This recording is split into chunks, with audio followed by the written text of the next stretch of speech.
नमस्कार मंडळी. तर सकाळची वेळ होती आणि सकाळी आर्यनला जायचं होतं स्कूलमध्ये, त्यामुळे मग मी त्याचा इथे टिफिन बनवत होती. तर सकाळी तो 7:30ला स्कूलमध्ये गेला तर 3:30 वाजता घरी येतो, त्यामुळे त्याच्या आवडीनुसारच त्याला भाज्या वगैरे द्यायच्या असतात. कारण सकाळी तो 10:30 ते 11 वाजेपर्यंत त्याची टिफिन बेल असते. त्यानंतर एकदम 3:30ला घरी आला की तेव्हा तो 4 ते 4:30 असं थोडंफार काही खातो तर खातो, नाही तर खातसुद्धा नाही, डायरेक्ट ट्युशनला जातो.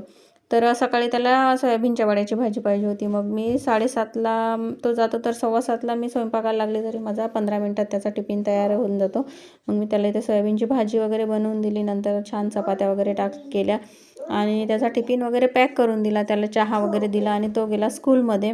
आणि नंतर मग माझे दिवसभराचे जे कामं आहे ते मग मी माझा पूर्ण स्वयंपाक करून घेते. इथं स्वयंपाक वगैरे झाला माझा आणि नंतर मग माझे जे घरातले जेवढे कामं असतात तेवढे कामं वगैरे मी करून घेते. नंतर मग मला मशीनचे जे कामं असतात, ब्लाऊज वगैरे शिवायचे, ते सुद्धा मी इथे शिवून घेते. तर असा माझा पूर्ण दिवस जातो.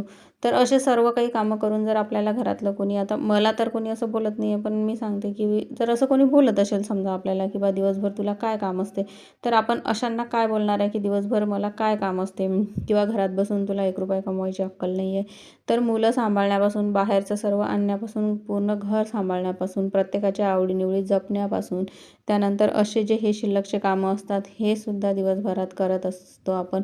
हे सर्व कामं करून जर आपल्याला कोणी असं बोलत असेल की बा तुला 1 रुपया कमवायची सुद्धा अक्कल नाही आहे, तर चला ठीक आहे. असो, व्हिडिओ आवडला असेल तर लाईक शेअर